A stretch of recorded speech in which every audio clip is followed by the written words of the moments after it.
ladies and gentlemen, to another one of our really interesting Australian Institute of International Affairs webinar. The Queensland branch is very pleased to welcome you here at Holding Redlich in Brisbane CBD. My name is Paul Lucas. I'm the president of our Queensland branch. At the outset, I would like to acknowledge the traditional owners of the land on which we meet today, the Yagara and the Turrbal people, and pay my respects to their elders past, present and emerging, sovereignty never ceded. Tonight, I'm delighted to welcome our guests, who I'll say a little bit about in a minute, from Palladium, Shelley and Mark, and they're here to talk about Australia's humanitarian response and Pacific Partnership. And specifically, they're going to talk about the Humanitarian Logistics Capability, which is in fact not too far down the road from us at the Brisbane Airport. It's an Australian government investment implemented by the Palladium Group. The HLC provides crucial logistic and procurement support for the implementation of the government's disaster response and humanitarian policy imperatives. When a disaster happens, important equipment, important support in a humanitarian basis doesn't just get there. There's a lot of work that goes behind that. And it's a key element of the Pacific Partnership between Australia and the nations of the region. It was designed as a flexible and responsive mechanism seeking to facilitate timely, effective and flexible delivery of our humanitarian assistance through the provision of appropriate and high-quality humanitarian supply chain, logistics support and advice to humanitarian emergencies in the Indo-Pacific region and globally. And, you know, often, and there is frequently, even in statecraft, discussions about the politics of what we do and what any nation ought to do. But there's very much also an aspect of the humanitarian that we don't care about the race, colour, creed or politics of places where we are. It's about our fellow human beings and what we can do for them. And this is a really important part of that and Australia's obligation and reputation. So our speakers tonight, can I welcome Mark Broekhuizen. Mark is the Preparedness Lead Humanitarian Logistics for Palladium International, based in Brisbane. He previously performed a program management role with Palladium on another DFAT-funded development program, and prior to that he served a career in the United States Marines with operational deployments to the Pacific and Middle East, including tours in Iraq and Afghanistan. While in the Marines, he also completed a regionally focused graduate level study program for Southeast Asia, with subsequent postings to the US embassies in Jakarta and Manila. Shelley is Responsive Director, Humanitarian Logistics for Palladium International, based in Brisbane. She has a long history in the international humanitarian sector, building on her 12-year experience in the Royal New Zealand Logistics Regiment, followed by leadership and management roles within Australian Border Force. I'm wondering why I'm here. Well, it's because I spent a short stint in the Queensland University Regiment as a cook in the catering platoon. Had to manage my own challenges with the Australian Army Catering Corps PAM 1. But a really important topic tonight. A lot of people don't know about what we're actually doing right under our own noses here in Brisbane that really does matter. So over to you, both of you, to speak to us. We'll of course have an opportunity for questions, as we always do, but I think we've got a lot to hear from you now. So I'd just like to start off by doing an introduction to Palladium. So Palladium works with governments, businesses and investors to solve the world's most pressing challenges with its key goal in creating positive impact. Palladium has more than 3,000 employees operating in more than 90 countries and a global network of 35,000 experts to help improve economies, societies and people's lives. Last month, Minister Conroy described to this audience how important the Pacific is to Australia and how Australia's International Development Program in the Pacific supports Australia's statecraft. Palladium is a proud partner to the Department of Foreign Affairs and Trade to support project management of a range of Australian aid projects. Tonight, I'm pleased to be here, so is Mark, to present the Humanitarian Logistics Capability Program on behalf of Palladium. I'd like to hand over to you, Mark. Thanks, Shelley. So we're going to talk about the evolving nature of the humanitarian landscape. And as noted, Last month, Minister Conroy spoke to this audience about the importance of Australia's international development program. I feel like having a hard act to follow, but we'll do our best and hopefully you learn a little something. Unfortunately, humanitarian crisis can undermine and reverse those hard-won development gains that he spoke about. So here in Australia, Department of Foreign Affairs and Trade is responsible for leading Australia's international humanitarian response. And the HLC program is a critical element of Australia's humanitarian system. We'll apologize in advance if we get passionate talking about things like warehouses and pallet positions or square meters of storage space, because these are actually components of capability, and they may not sound like much, but they really matter because it creates space for those stores, those supplies that ultimately will get delivered to affected populations. Today, the global humanitarian landscape is affected by the constant presence of change and a wide range of threats from natural and man-made disasters. In the past 5 years, our program has been asked to respond to earthquakes like in Sulawesi in 2018, or earlier this year in Turkey. A dam collapse and flooding that followed in Laos in 2018, or the flooding in Dili in 2021. Tropical cyclones like TC Harold, Yasa, and Ana, all in Fiji, all during the 2021 season, but also TC Kevin and Judy that happened in Vanuatu earlier this year. We responded to the volcanic eruption, subsequent tsunami in Tonga in 2022. We provided support to people displaced by war in Ukraine. We supported Australia's response to man-made disasters, such as a ship running aground, causing an oil spill in Solomon Islands in 2019. And the COVID-19 pandemic forced us to do things we've never done before, dramatically shift our efforts. But not just COVID, we responded to a dengue fever outbreak in Marshall Islands in 2019, as well as a measles outbreak in Samoa. So we fully understand that we have to be ready and adaptive to meet the next challenge and offer solutions to whatever comes next. With all that as background, Shelley's going to talk about the structure of the program. Thanks, Mark. So what is the HLC mechanism? The goal of Australians' humanitarian action is to save lives, alleviate suffering, and enhance human dignity during and in the aftermath of conflict, disasters, and other humanitarian crises, as well as to reduce risks from and strengthen preparedness for the occurrence of such situations. We support the Australian Government to respond to humanitarian crises in a timely, relevant, and appropriate manner.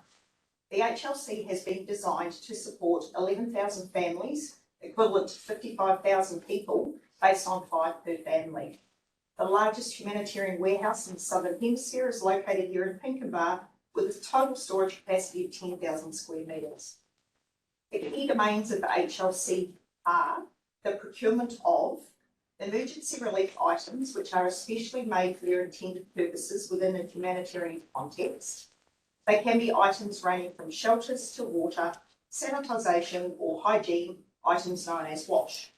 In addition to these standard relief items, we also procure specialist items tailored to the needs of the individual response.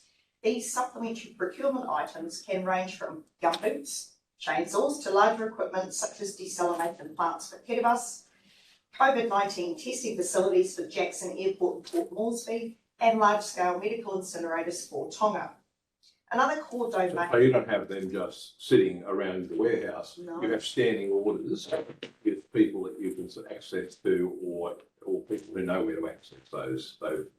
Yes, so in consultation between DFAT in Canberra and Post in country, as well as the government in country, they will come up with a needs analysis of what they require in response to a certain type of event.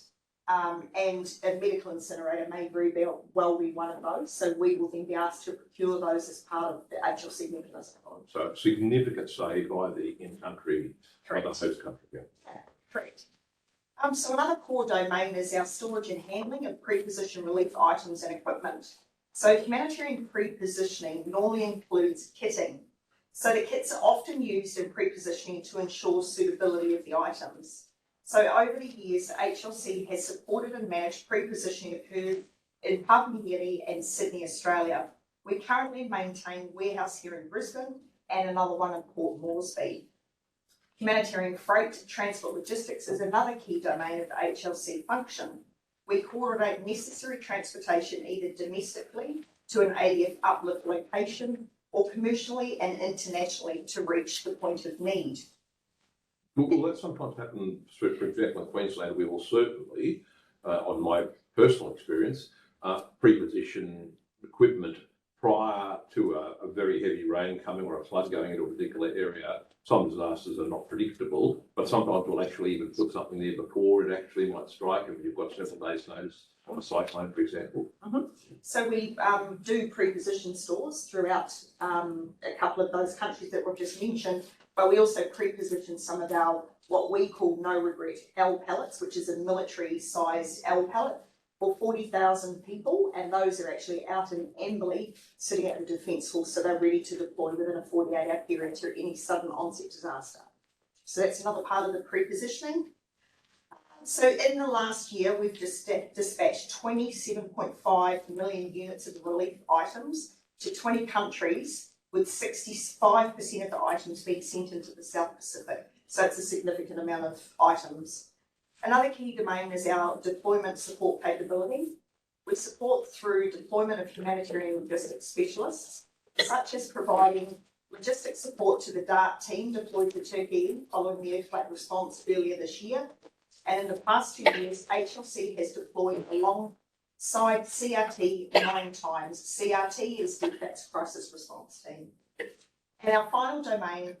So that's the team that I think Ian Kemish coordinated DFAT for example, the Bali bombing.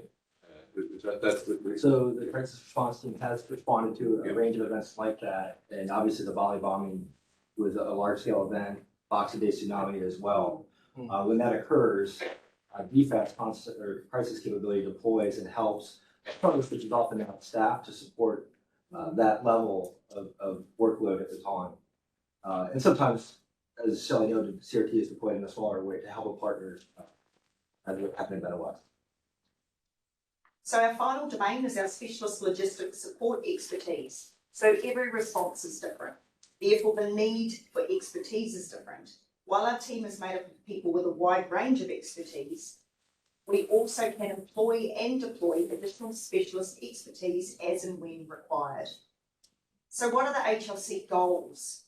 Generally, the investment has two goals. These are: the Australian government has an effective logistics capability to respond in a timely, relevant and appropriate manner to humanitarian emergencies and disasters overseas. The Australian government's humanitarian emergency and disaster response overseas includes the provision of relevant and appropriate supplies for at-risk groups. So I'll just add there, if there's any humanitarians in the room tonight or listening in, you'll recognize the language, those words about relevant, appropriate, timely, and effectiveness. Those come from the first two commitments in the core humanitarian standard. And it's really at the core of everything we do in the program: relevant, appropriate, timely, and effective. So appropriate means you don't say to an overseas country, well, look, you're going to have this because we think this is a good idea for you. It's about what is culturally appropriate, what is climatically appropriate. It's actually about them not feeling as if it's a handout, but it's supporting people. Is that what you mean? Absolutely. So Shelley talked about the kitting beforehand.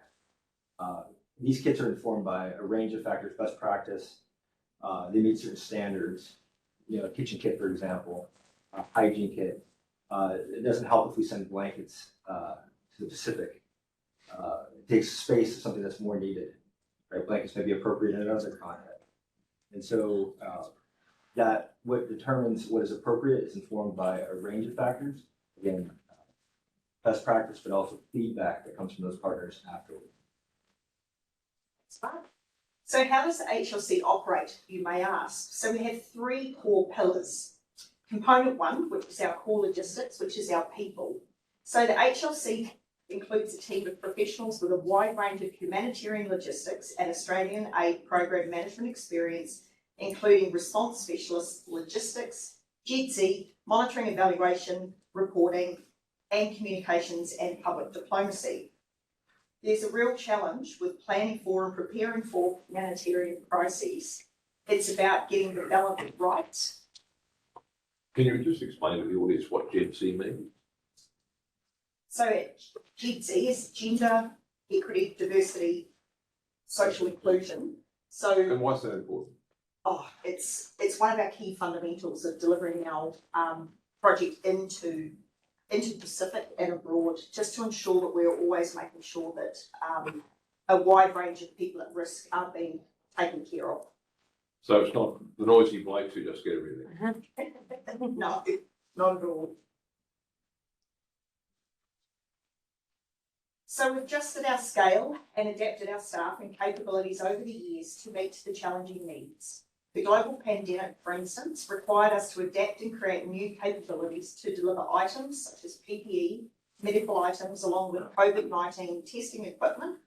So far, we've delivered 23.7 million vaccines into the Indo-Pacific region and 600,000 COVID-19 test kits to the Pacific and Timor-Leste. So component 2 of our HLC is our warehousing management services.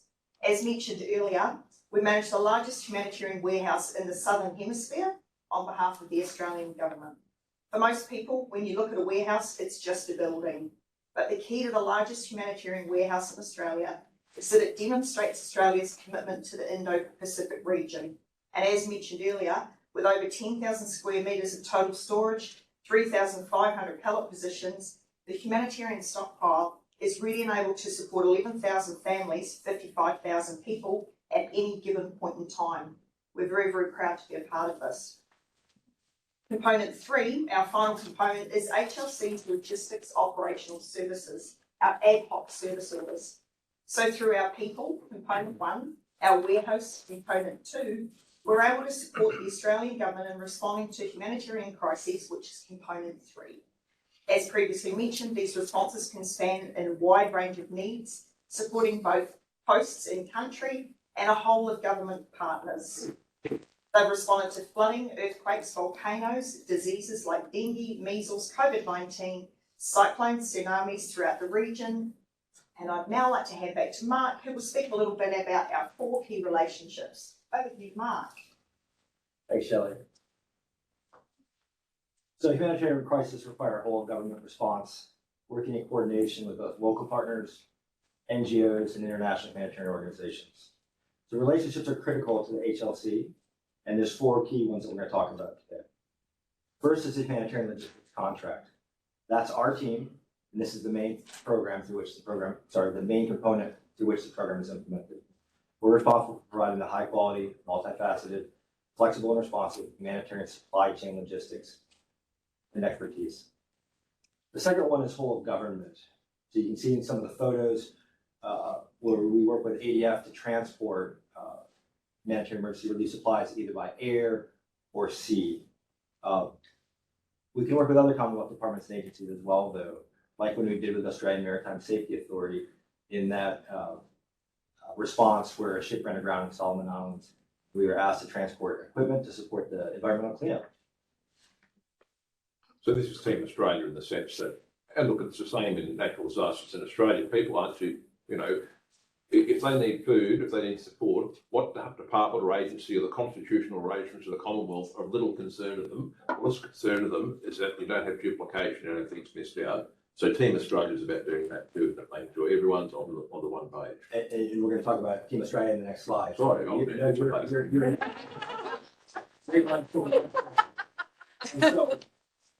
Australia. Yeah. The takeaway, we actually have a Team Australia slide. The takeaway is that this is a powerful vehicle that's available to the entire Commonwealth. And it could be, again, something small like the Australian Maritime Safety Authority, but they can use this, we can support them, we can craft solutions and work together to meet the need. So that's powerful and compelling capability. The third relationship is UN agencies and non-governmental organizations. So we coordinate and collaborate with a range of UN agencies, UN Development Program, UN Children's Fund, UNICEF, UN Population Fund or UNFPA, World Food Program. There's a range of organizations in the humanitarian space, and we coordinate and collaborate with them. We also coordinate with Australian NGOs, the Australian Humanitarian Partnership Program and the Australian Red Cross. We'll talk more about that again in the next slide. Lastly, I think most importantly is we work with national disaster management organizations. And so every country, every partner country we work with will have some type of organization responsible for coordinating the disasters. They could have different names, but typically it's a national disaster management organization. Our intent is to supplement, not substitute, their capabilities. So we need to work very closely with them to understand their needs. Personally, in the past year, I've had the chance to travel to Honiara, South Tarawa, and Tonga in order to meet with partners from NDMOs, from local NGOs, and from local Red Cross societies. Our teammates have traveled to Palau, the Federated States of Micronesia, and Marshall Islands, Vanuatu, and Tonga to do the same. So we rack up some time traveling, find ourselves stranded sometimes in strange airports. But it's really, really important to hear from those partners and what their needs are. And so we talk about trying to employ a culture of listening externally and form a culture of learning internally, where we can take that information and improve our program. And with that, I'm going to pass it to you, Shelley, to talk about Tonga. I'm sorry, can you say it? That's in Australia, you Paul. So whereabouts does HLC sit within Team Australia? So the HLC supports a whole of government approach in response to humanitarian crises. So Australian humanitarian assistance, which takes a variety of forms and involves many vital partnerships. HLC is just one element of Australia's humanitarian assistance, but plays a key role in supporting Australia's whole of government approach. This includes either support to or services alongside the following: DART, which is the Disaster Assistance Response Team, which draws from Fire and Rescue New South Wales and Queensland Fire and Emergency Services. They deploy quickly to support urban search and rescue efforts. And just, Shelley, on the screen is a photo of their recent deployment to southern Turkey, in response to the 7.8 magnitude earthquake that occurred in February. Brilliant photo. Very, very proud to be part of that. AusMat is another partner in the Team Australia. So with the Australian Medical Assistance Team, who are a specialist medical response capability made up of qualified medical professionals from Australian state and territory health services to provide emergency medical care in the aftermath of a disaster or pandemic. There's also Australia Assist. Australia Assist is an Australian government-funded program implemented by REDAR that employs technical specialists to work with governments, multilateral agencies and communities to prepare for, respond to and recover from disasters and conflict.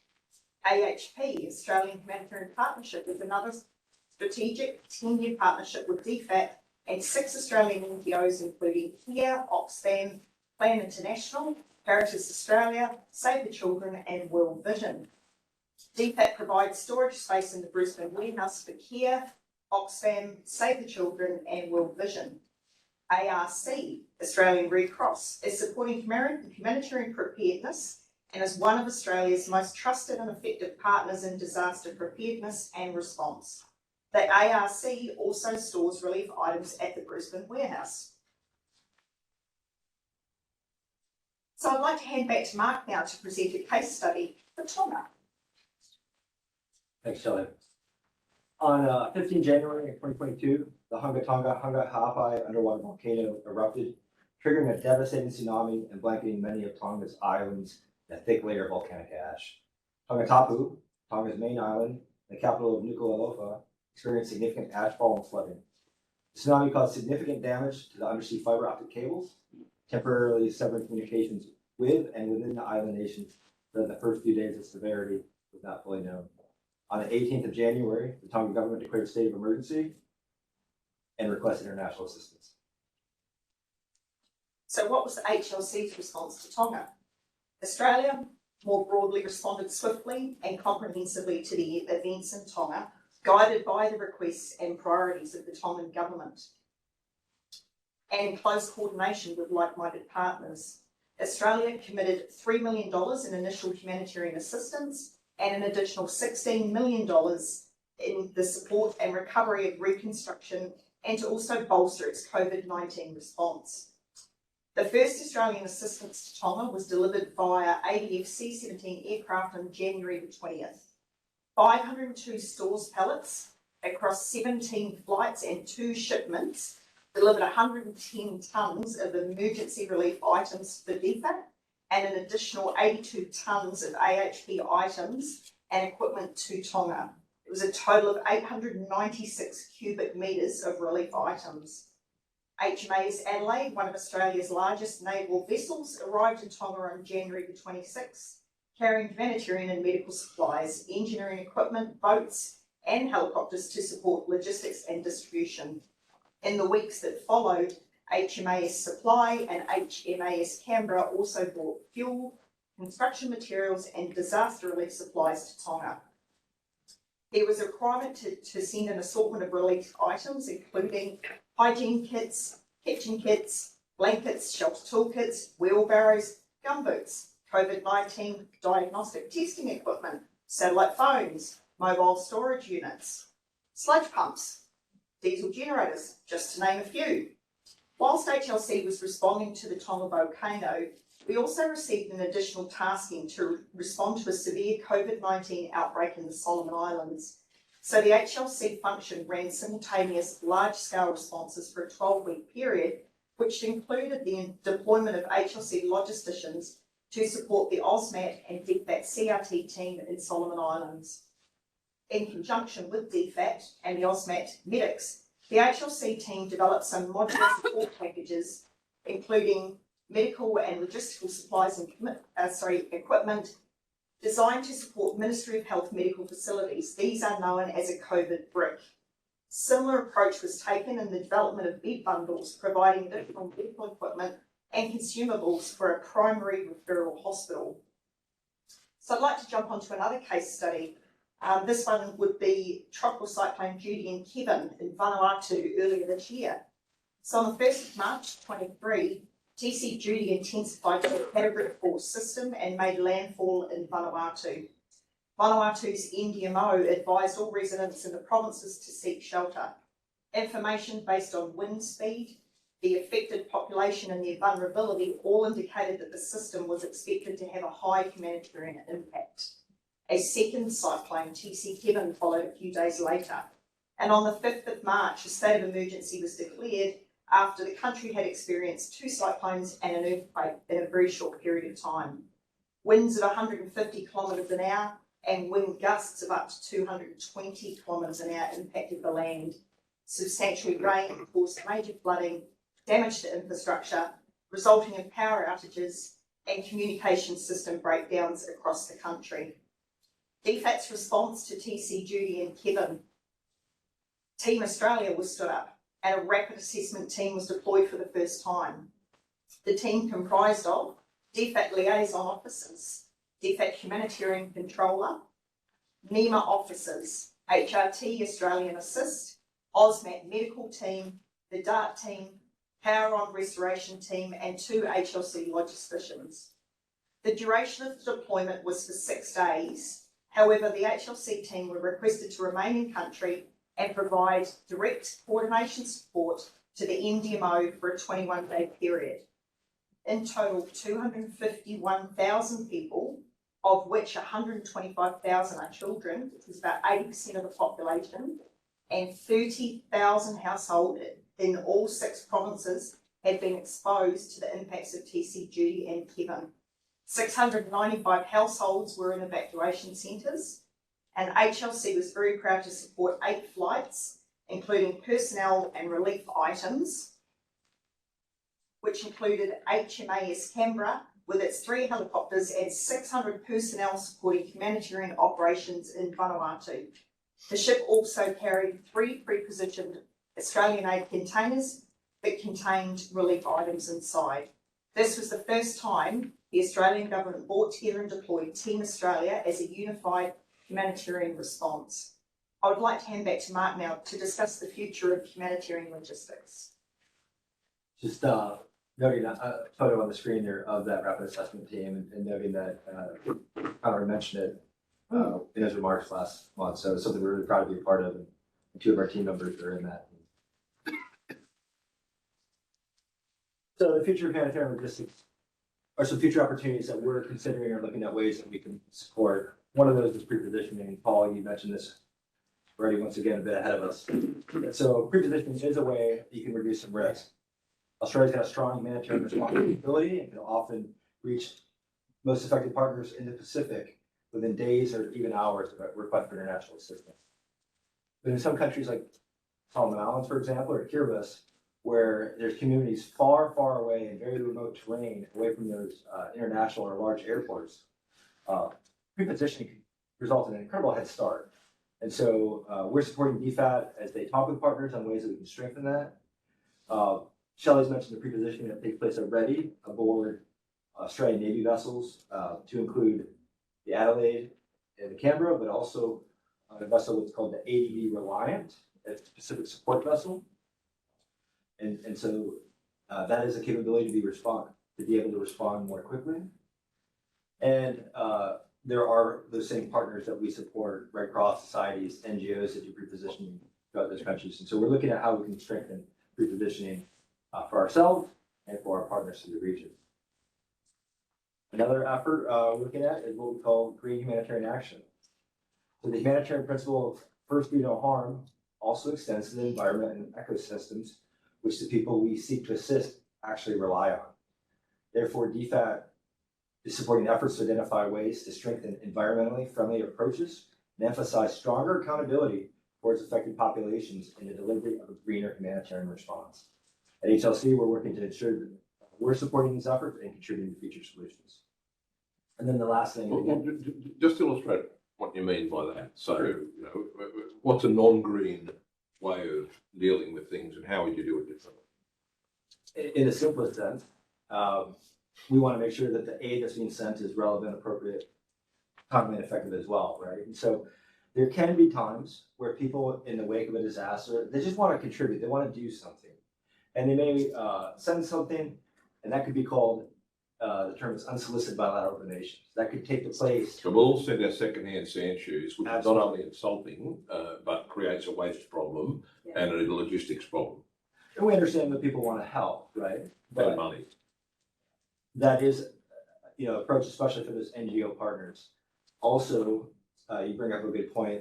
There's other ways to support humanitarian response, cash voucher assistance. And there are some countries and partners in the region that are looking at ways to do that, where you just get money to the people who know how they need to employ that themselves to meet their individual needs. It's something that happened here in Brisbane in response to the floods last year, where there are opportunities for people affected to receive some emergency funds. And so that's a really important point. In the context of what's green, as an example, in the Tonga response, they needed fresh water. And so people sent, organizations sent bottles of bottled water. That became rubbish that either has to go into already stressed landfills or even worse, into the ocean. Same thing with COVID masks and whatnot. And so the things that we're looking at, what we can do is what can we remove as far as any type of packaging or plastics of our stores and supplies that are sent. Excuse me. But there are opportunities. DFAT is supporting some research in this space. And so we want to be able to do anything that we can to enable that and support it. And then the last thing, and again, something you've already alluded to, Paul, was inclusivity.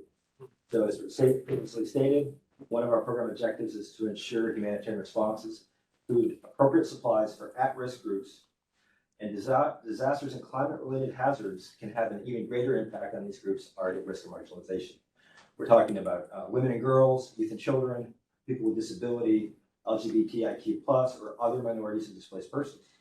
So our team is working with peak bodies, organizations that are focused on this, and other partners in the space to ensure that our core relief supplies and our responses are inclusive as possible. And so that concludes our formal.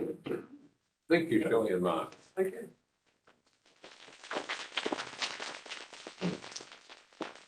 I throw it open to questions from the audience. I just sort of would highlight two points that you both raised and ask you to comment on them.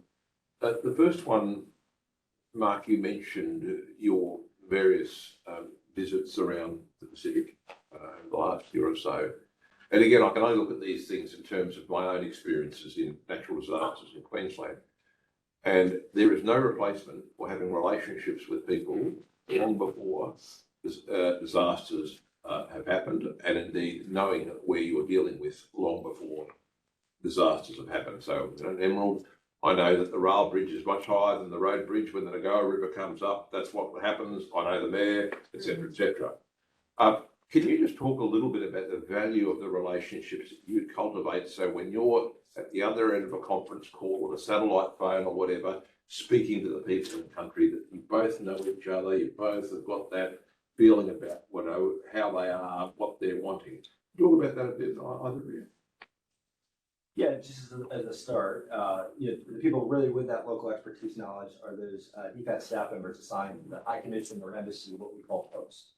And so they are there 365 a year, making those relationships that are going to be strong when stressed.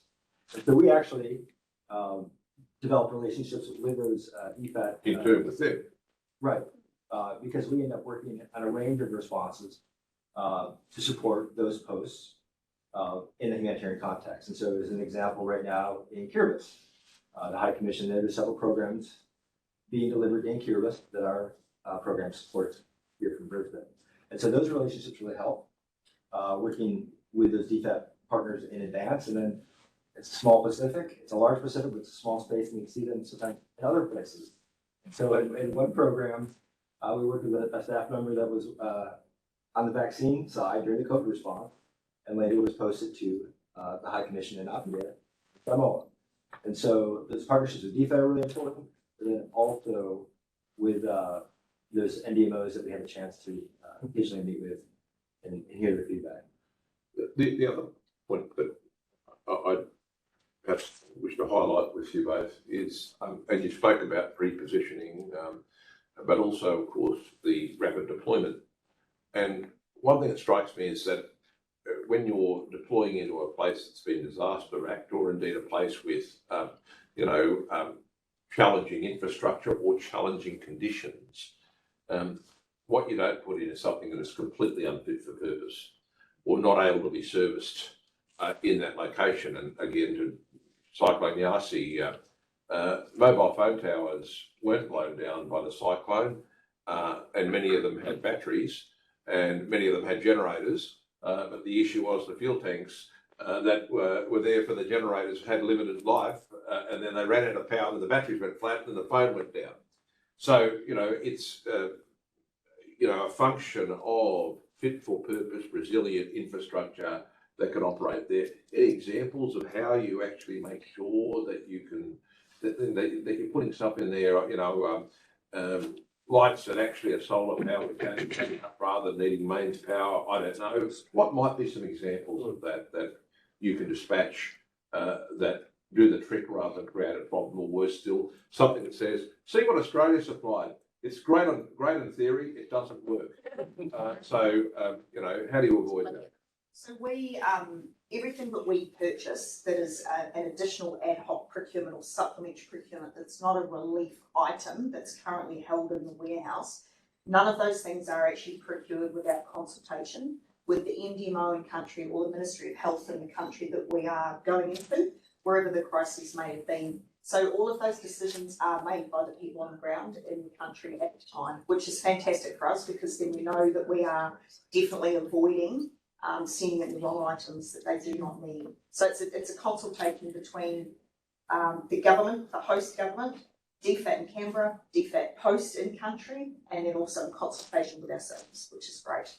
Very collaborative approach. Okay, well, I'll throw it up to questions from the audience, and we have a policy in the AIIA is that we prefer, there's two sorts of preferences. One is that we prefer to have women, and the second is we prefer to have young people. So, but we prefer to have questions as well. So Tess, will thank you for the first one. Thank you. I think I qualify on one of those, Cam. Thank you for that presentation. Now, you mentioned that you had some limited conversations with NDMOs in places like Vanuatu and Palau and whatever. So I'd be keen to know what their main issues were, what their complaints were, what they were concerned about in terms of humanitarian deployment your program, and what you've done to address those concerns? That'd be an interesting one. So I could probably speak to NDMO in Vanuatu as an example. So that's been the most recent one. We were actually embedded in NDMO to help support and coordinate the distribution of the humanitarian relief items that had come in. So there weren't really any main concerns. It was probably more about just ensuring and coordinating with the cluster groups, which are the different NGOs on the ground in the country, just making sure that the right items were going to the right locations and that everything was distributed evenly and accordingly, just to make sure that everyone was given an opportunity to receive the goods instead of it all going to the wrong location. So we were very much embedded in that process with them, which was a really great collaborative approach again.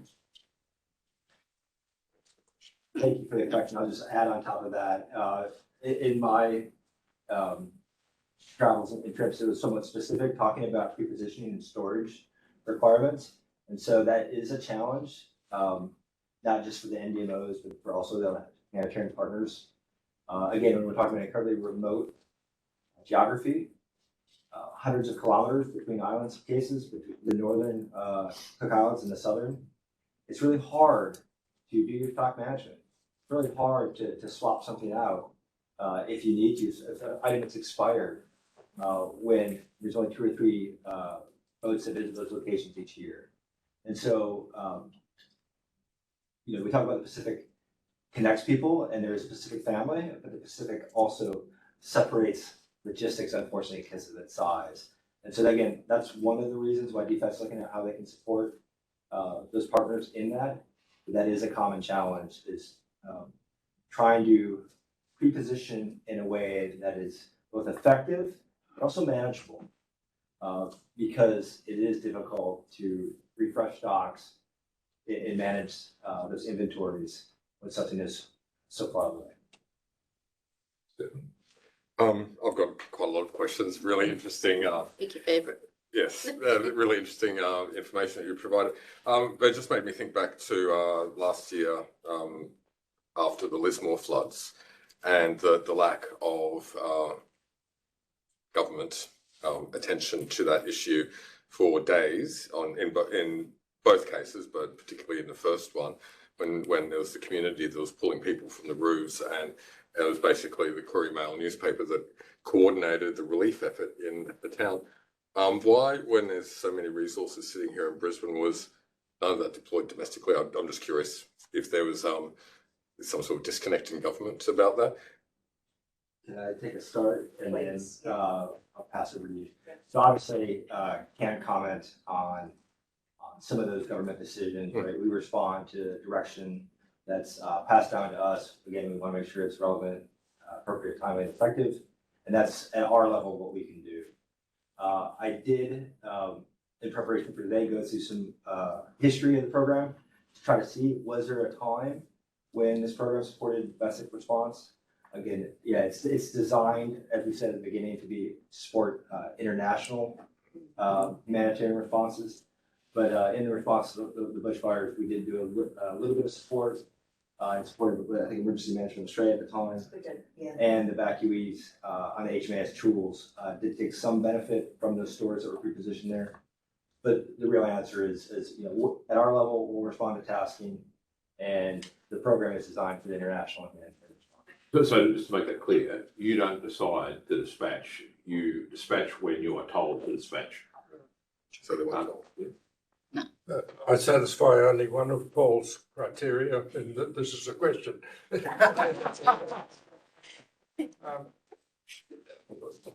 When there's a disaster, often half a dozen nations will offer support, and how is that led and coordinated? Is it the recipient country that leads that, or is there an agreement between the donors that Australia will be the lead partner and that they sort of manage so that the appropriate materials arrive and not double loads of various things?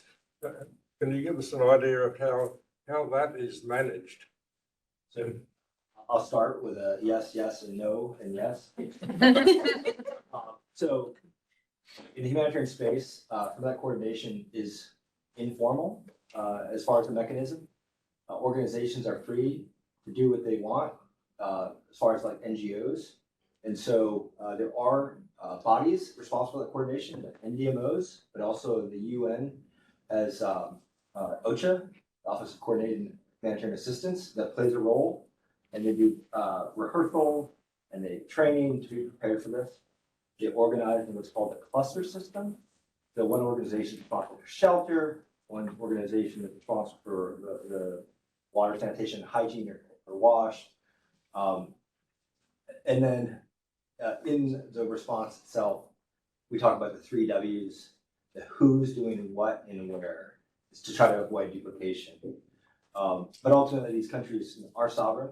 They're in control for when they request for international assistance and how they intend to use it. And those NDMOs are usually those bodies that would be doing that coordination. And maybe our team or other members of Team Australia will be there with them, providing some advice. And I guess then the easy answer is always every response is different. Absolutely. Definitely different. Every single response, never ever the same.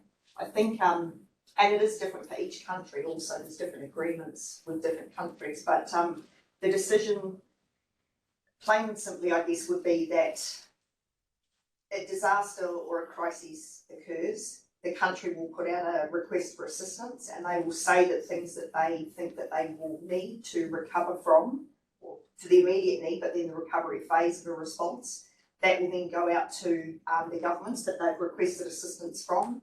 And those at that governmental level, they will have discussions around who's going to be providing which pieces of that puzzle we would then be requested by the Australian government, Department of Foreign Affairs, to then implement the pieces that they had committed to that country.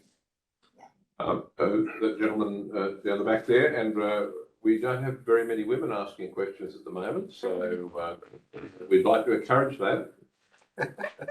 Thank you for the presentation. I also have a million questions, but I'll just stick with one. The site in Pinkenba, I mean, it's just fascinating to me that this massive logistical operation sort of is hubbed in Pinkenba, but I'm curious about whether there's been much thought within the organisation and within the broader setup about the resilience of a highly centralised logistical operation. You know, other sort of future scenarios in which the logistical networks and hub could be disrupted through, say, simultaneous emergencies in Brisbane and in Vanuatu. And has there been much thought into, you know, creating more redundancy in the... We have a redundancy capability out at Amberley, which I mentioned as part of our pre-positioning before. So if there was ever a major crisis or a flood, we've had scenarios previously, probably 2 years ago from memory, that there were quite significant flooding in Pinkenba. And that was a bit of a fright for us, but we were very fortunate that we did have pre-positioned stores out at Amberley as a backup if anything had occurred. So we've been in that current location for 4 years now, and we've not actually received any flood or damage. So we're quite fortunate that, as much as it feels like it might be on a bit of a floodplain and low because it's so close to the port, we're actually very, very lucky where we are. Yeah. The gentleman there. Still no women? I'm interested to hear more about your post-response analysis, so the information, the feedback you get, and whether there's particular trends you find with types of responses to, or responses to types of disasters. So in regards to post-response reviews and debriefs, that is something that's conducted between the NDMOs, but also by DFAT. It's not necessary, we are brought into that process, but we're not somebody who would actually run that process. So that's definitely a DFAT-led conversation. With humanitarian relief items, they've been around for a number of years and they've been tested and measured to make sure that they're appropriate. So with anything that's considered supplementary procurement would be requested by the government in country or the people on the ground in country. So those items would then be received. Obviously, there would be feedback that would come back through DFAT to say whether they were in fact suitable. But 9 out of 10, the country would be making that decision as to the specific item based on their needs dependent on the crises. Yes, so global heating is making natural disasters more frequent and more severe. You've only got to look at the Pacific, where the most severe cyclones have occurred in the last 10 years. In Australia, Stefan mentioned Lismore before, emergency service volunteers are talking about feeling overwhelmed by permacrisis. Like, you went from black summer straight into 3 summers of floods. Does this factor mean there's a greater call for your services? Does it make it more challenging for you? Well, it does, but the more frequent that we do have crises, obviously it will put more strain on the team. Right. But we have the definite capability to be able to respond to simultaneous crises at the same time. And we also have the ability to pull on additional resources to be able to scale up as required. That's great, thanks. I'll just add a comment there. From a climate standpoint, we've had 3 El Nino cycles here in Australia, wet, but La Nina in the Pacific. And so the cyclone threat has been somewhat less, but it's very, very dry. And so we've been, driven them to support drought responses. So in Tuvalu, in Kiribati, they endured 3 drought cycles in a row now. And so that results in different requests for assistance. And that's that large desalination capability program procures. They're on the other side of the Pacific. They've got the other side of La Nina. Yeah, they do. Gotcha. And so it's a great point. And so as the weather changes, it changes the potential for where the disasters are, how they are. So we need to be able to adapt. And so thank you very much. Online question, Ben? Question here from Adrian Bruce. Thanks, team. Adrian Bruce here from the Australian Red Cross. Thanks for your ongoing support and partnership.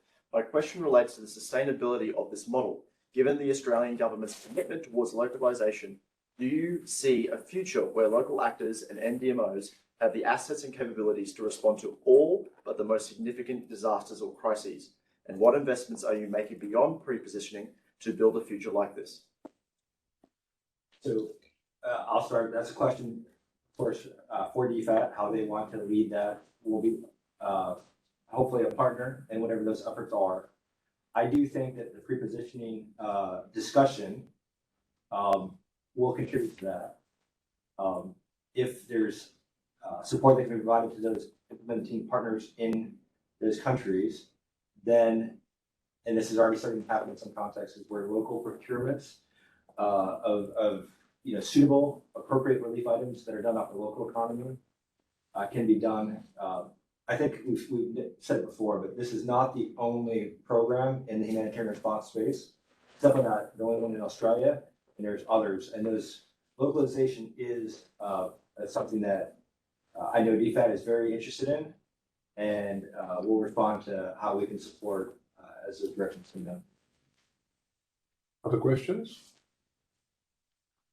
One of the things, and I don't expect you to comment on this because political nature, but one of the things that strikes me about what we've, the tremendous public support and international support our humanitarian support of overseas countries gets to us, but we need to do that in a spirit that understands why we are motivated to do it and why people receive it.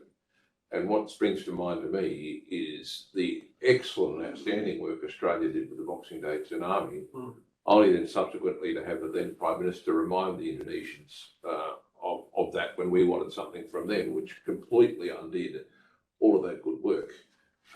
Support in a humanitarian sense is not doing a, quote, favour for people. It is an obligation, part of your obligation to your fellow humankind. And I would put to the audience that that is a really critical thing when we're doing these things. We're not doing it because we're giving someone a handout. We're doing it because that's the right thing to do, and it's the respectful thing to do, and it's what you would expect to have done were you in a similar situation either in Australia or overseas. We've got time. I can ask some more questions, but I get to ask. There's another one online. Excellent. Got one more online here from Tao. Thank you, Shelley and Mark. What jobs are available in this industry for international relations graduates? Thank you. So glad that you asked. You guys that you're not here tonight, I'd say grab us afterwards, but if you're interested in learning more about Palladium or a job in the international development space, you go to our website. Love to have that chat in person if we can, because we do really encourage motivated young people to come over. Love to have a chat. We've got a few members of our, the broader Palladium family here tonight that did just that, and so. I'm sure we could undertake, if there was any members of the web audience who were interested, if they wrote to our AIIA address, and then we would pass that on to Palladium. If they had an interest, we can certainly more than happy to facilitate that. Stephen? Palladium recently changed hands and has gone over to a wholly American-owned company. How has that changed Palladium? Has that, in terms of how you deliver things, how you procure things? Is there a tighter relationship with US agencies?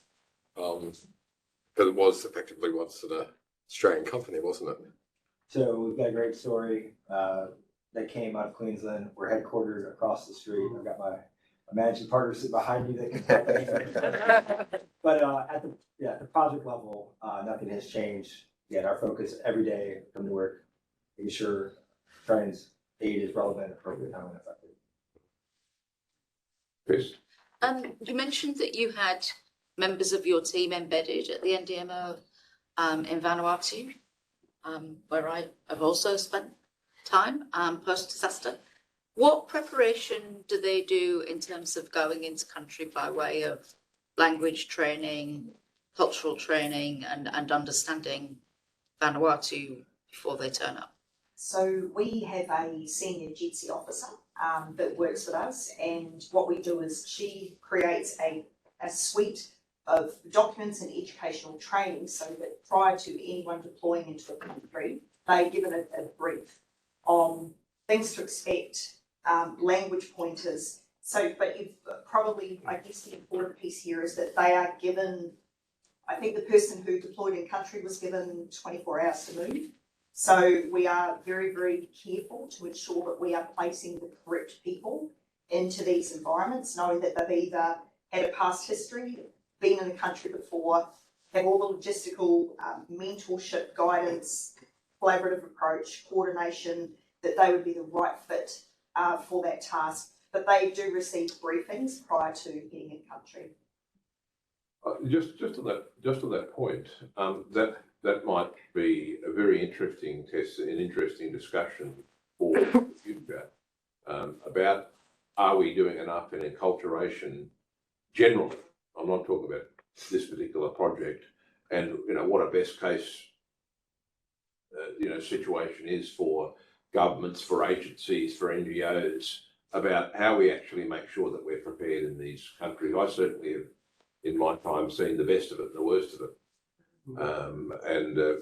And boy, oh boy, you notice a difference, don't you? So look, now time for us to wrap up, and over to our Secretary, David Costello. Well, thank you once again to Shelley, and thank you, Mark, for coming along tonight. As Paul said, not a lot of people knew about the amazing work you're doing both here in the Pacific and indeed around the world. So I'd like everyone to give them a